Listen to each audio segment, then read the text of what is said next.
Hello gamers, and welcome to the 4th episode of the Weekly Waffle. I am your host, Rap for No Reason, the certified waffler. If you never tuned in before, this series is essentially a podcast where I simply waffle about for a while.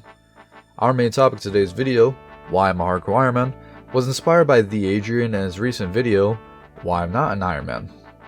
He started an Ironman series, so be sure to show him some love by subscribing to him and giving his videos a fair shake. He's a great creator that really deserves a chance. But before we get into the discussion, subscribe! Also, I have a Discord server. We only have 12 people in it right now, but I'm really hoping we can turn it into a community server where I can host events, provide resources to other players, share memes, and engage with my viewers. Let's get parasocial. Okay, memes aside, let's keep it real. Why am I a hardcore Ironman? Why do I enjoy it so much? Where is the satisfaction in restricting my gameplay? A lot of people who have already played the game mode already know the answers to this, but keep watching. I'll be your echo chamber. I'll be your daddy validating your red helmet's existence. I'm proud of you! My first point is the overall purpose of being a hardcore Ironman, not dying. That's like the entire game mode, right? Don't let your HP reach 0. But as with most tasks, it's easier said than done. As a viewer, what do you think the number one hardcore Ironman killer is? Corrupted Gauntlet, Theater of Blood, Dragon Slayer 2, Zora? P cares. No. None of those are correct. The number one hardcore Ironman killer is complacency. How many people have you seen or heard die in some outlandish way that was completely preventable? Lots, I imagine. Most normies will sit there and judge you because they'd never die like that, after forgetting they died to a superior neck roll while bursting. I mean, even Wooks, a PVM legend and arguably the greatest PVMer of all time, lost his red helmet to Blue Dragons. So, being a hardcore Ironman means you have to constantly be attentive to any potential dangers, or you'll probably lose your status to something dumb like Wintertot or the vampire that roams the Mauritanian farming patch. This constant attention to detail and acknowledgement of the underlying details of the game is very engaging, immersive, and fun.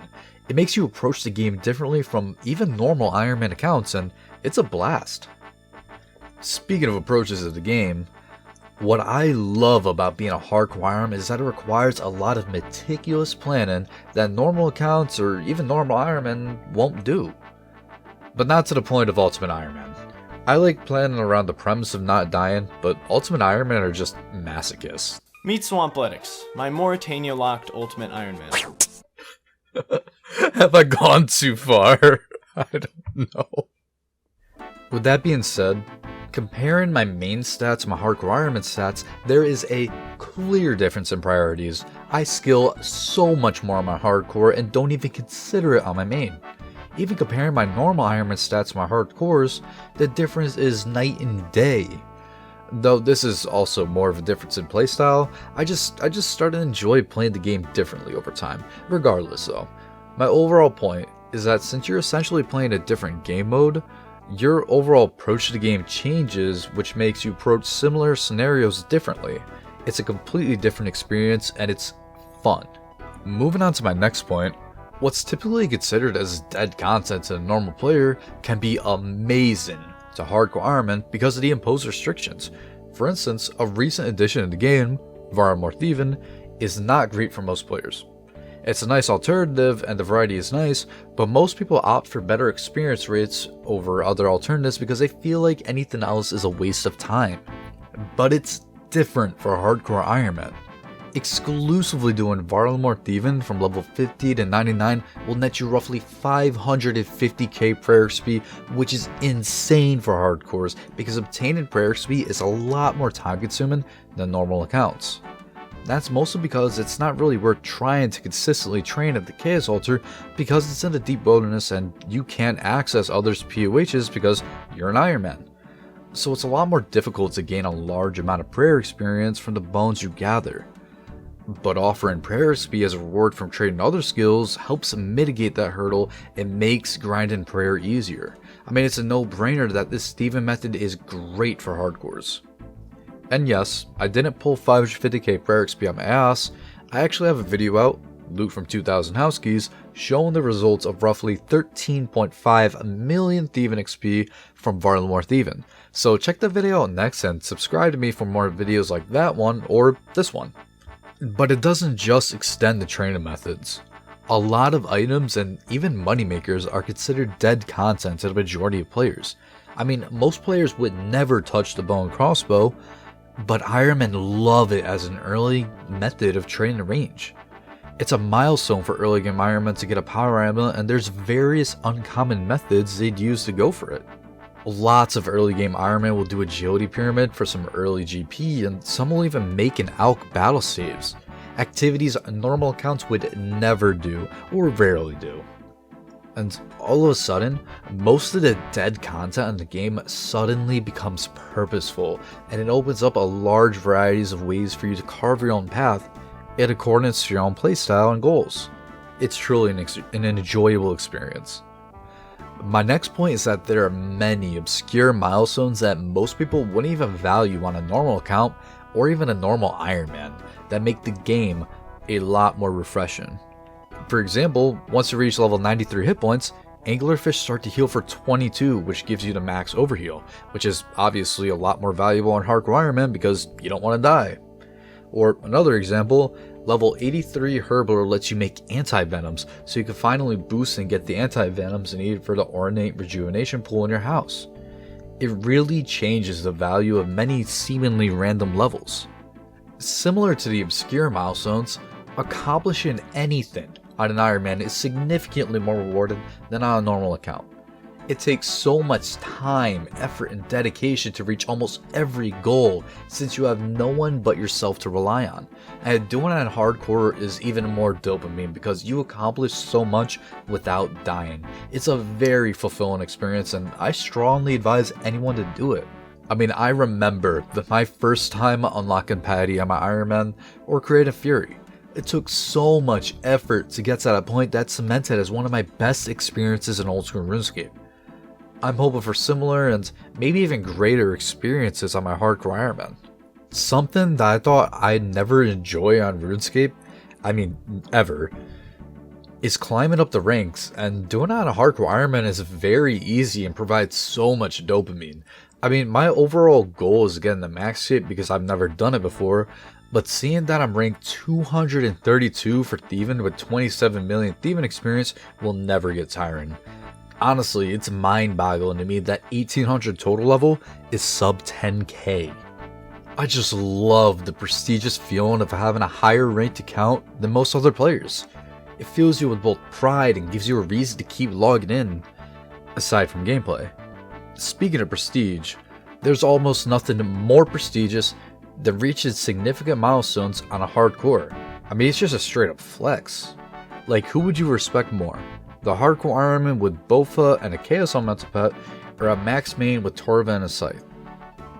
And it's not the Max Main's fault that he's not respected as much, it's simply that the Hardcore earns his gear through skill, extreme effort, and persistence, while the Max Main could have just bought everything or reached his goal a lot faster without really being punished. It's just the way it is. But the hands down absolute best part of being a Hardcore Ironman is the banter associated with it. I mean, talking down to gray helmets and them retorted with snarky comments are highlights of my grind. It's so fun. It's almost like a rivalry between Special Olympic candidates to see who has the biggest schlong. Meanwhile, the filthy silver helmets are at a BDSM chamber being whipped by their Dami Mommy. I can't stop. But my favorite part of the banter is when a group Ironman chips in and we all just turn on them, calling them fake irons and whatnot. Because all of us can agree that there's absolutely nothing worse than group Ironman. Especially you nasty green helms. And that wraps up our main topic of the day. Again, thanks to TheeAdrian for the inspiration. Check him out. I'm sure you won't regret it. Show him some love. I have a link to his channel in the description. But the video isn't over yet because there's some other stuff I wanted to talk about. So, first things first is the future of the weekly Waffle. Now I know we're kind of changing the vibes here, but just bear with me, okay? Now, I'm not going to stop producing a weekly Waffle anytime soon, and I'm confident that I can make the series entertaining by myself, but I'm planning on having periodic guests starting next episode. I know this doesn't seem like a big deal to a lot of you, but this is a big deal to me because it means that I won't be scripting much of those episodes. I mean, even now, I'm reading off a script. Now, I don't wear a mask or anything like that, and of course, I'm genuine to all of you. But there's a big difference between a live collab and reading off a script.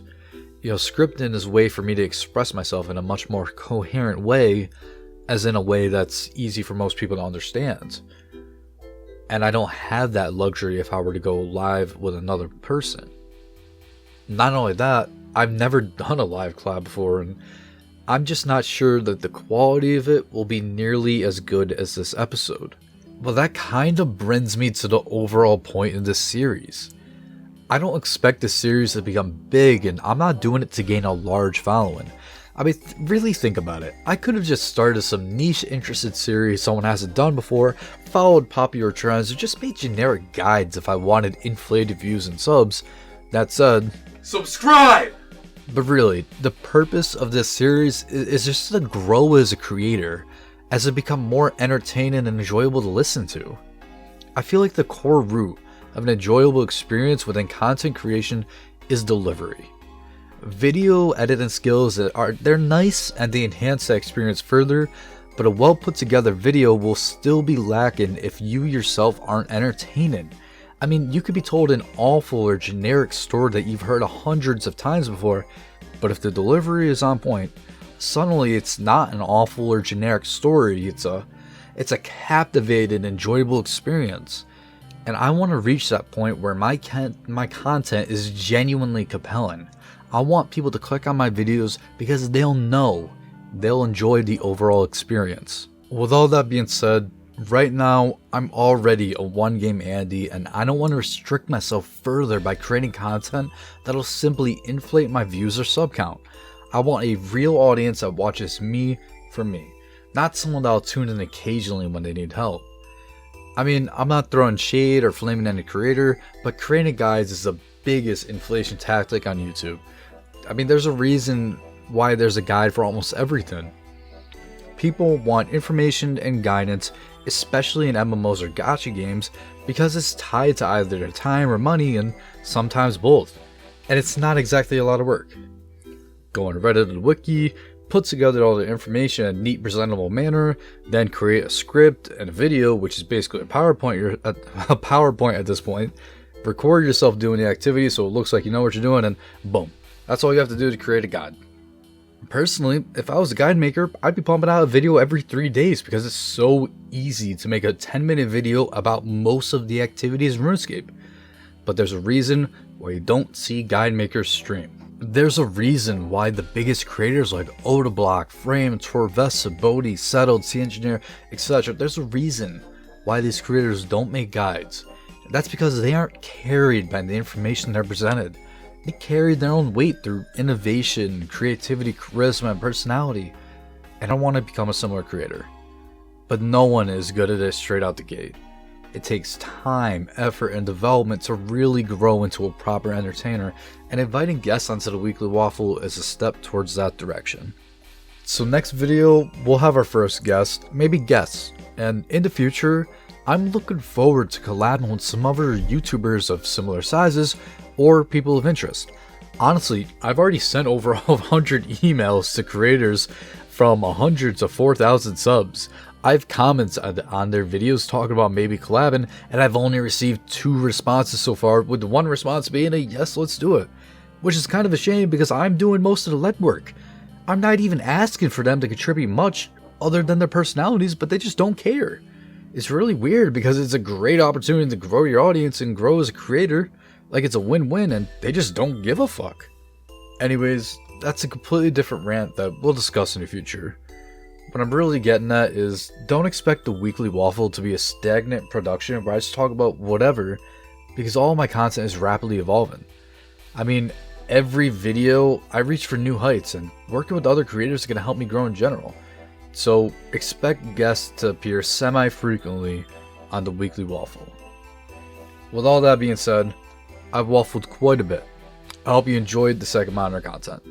I'll catch you all in the next week with our first ever guest. Peace. Subscribe!